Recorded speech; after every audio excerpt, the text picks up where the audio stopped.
കോൺഗ്രസ് നേതൃത്വം നൽകുന്ന ഇന്ത്യ മുന്നണി അധികാരത്തിൽ വരികയാണെങ്കിൽ 2024 കോൺഗ്രസിന് അല്ലെങ്കിൽ കോൺഗ്രസിനുള്ളിൽ ഒരു പ്രധാനമന്ത്രി ആരാകുമെന്ന ചോദ്യം പല കോണുകളിൽ നിന്ന് ഉയർന്നു വരുന്നുണ്ട്. ഈ ചോദ്യം ഒരു രാഷ്ട്രപതി സിസ്റ്റം, പ്രസിഡൻഷ്യൽ സിസ്റ്റമിൽ ചോദിക്കാനുള്ള പ്രശ്നമാണ്. അമേരിക്കയെ പോലെ ഒരു വ്യക്തിക്ക് വേണ്ടിയിട്ടാണ് ജനങ്ങൾ വോട്ട് ചെയ്യുക.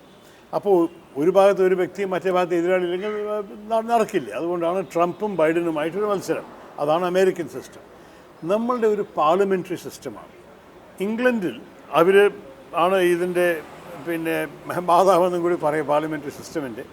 അവർ പറയുന്നു ഞങ്ങളെ പാർട്ടികൾക്ക് വേണ്ടിയിട്ടാണ് വോട്ട് ചെയ്യുന്നത്, വ്യക്തികൾക്കല്ല.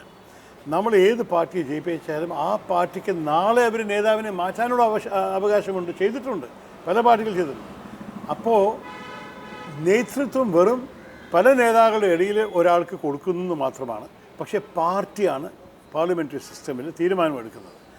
അപ്പോൾ ഈ സ്ഥിതിയിൽ നമ്മളുടെ മുന്നണിയിൽ ഒരു പാർട്ടിയല്ല 10-20 പാർട്ടിയാണ്. അപ്പോൾ അവസാനത്തിൽ തിരഞ്ഞെടുപ്പ് കഴിയുമ്പോൾ അവർ ഒരുമിച്ചിരുന്ന് തീരുമാനിക്കും. ഇതിന് വലിയ അതിശയകാര്യമില്ല. നമ്മൾക്കിത് പലതവണ കണ്ടതാണ്. ദേവഗൗഡ പ്രധാനമന്ത്രി ആയപ്പോൾ, ഗുജറാത്ത് പ്രധാനമന്ത്രി ആയപ്പോൾ, മൻമോഹൻ സിംഗ് പ്രധാനമന്ത്രി ആയപ്പോൾ നമ്മൾ ആരും ഇലക്ഷനിൽ വോട്ട് ചെയ്യാൻ പോയപ്പോൾ അവർക്ക് വേണ്ടിയിട്ടല്ലല്ലോ വോട്ട് ചെയ്തത്. നമ്മളുടെ പാർട്ടിയും വിശ്വാസവും ചില പാർട്ടിയുടെ എതിരുമുള്ളൊരു വോട്ടായിരുന്നു.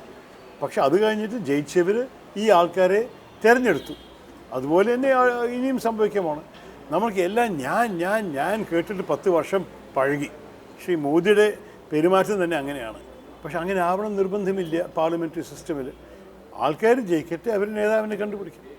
ഈ ഇന്ത്യ സഖ്യം അധികാരത്തിൽ വരികയാണെങ്കിൽ നേതൃനിരയിൽ ഉയർന്നു നിൽക്കുന്ന പേരുകൾക്കൊപ്പം വിശ്വപൗരനായ ശശി തരൂരിൻ്റെ പേരും സജീവമായി തന്നെ ഇപ്പോഴും ഉണ്ട്. അതെല്ലാം എൻ്റെ കയ്യിലല്ല. ഈ തീരുമാനമെടുക്കുന്നവർ നമ്മളെല്ലാവരെയും ഭാവി തീരുമാനിക്കും. 10-20 പാർട്ടി അക്കോമഡേറ്റ് ചെയ്യാനുള്ള സ്ഥിതിയിലായിരിക്കും ഒരു സ്വകാര്യ ആഗ്രഹം ഉണ്ടാവാൻ ശരിക്കും വലിയ കൂടുതൽ പ്രസക്തിയില്ല. നമ്മളുടെ വിജയം സർക്കാർ മാറ്റണം, പുതിയ ഭരണം വരണം. ആ ഭരണത്തിൽ ആര് എന്ത് ചെയ്യുന്നു അതൊരു സെക്കൻഡറി ചോദ്യമാണ്. അതിന് സമയം വരുമ്പോൾ നമ്മൾ നോക്കാം. ആദ്യം ഇലക്ഷൻ ജയിക്കണം, അതാണ് പ്രധാനപ്പെട്ട ചിന്ത.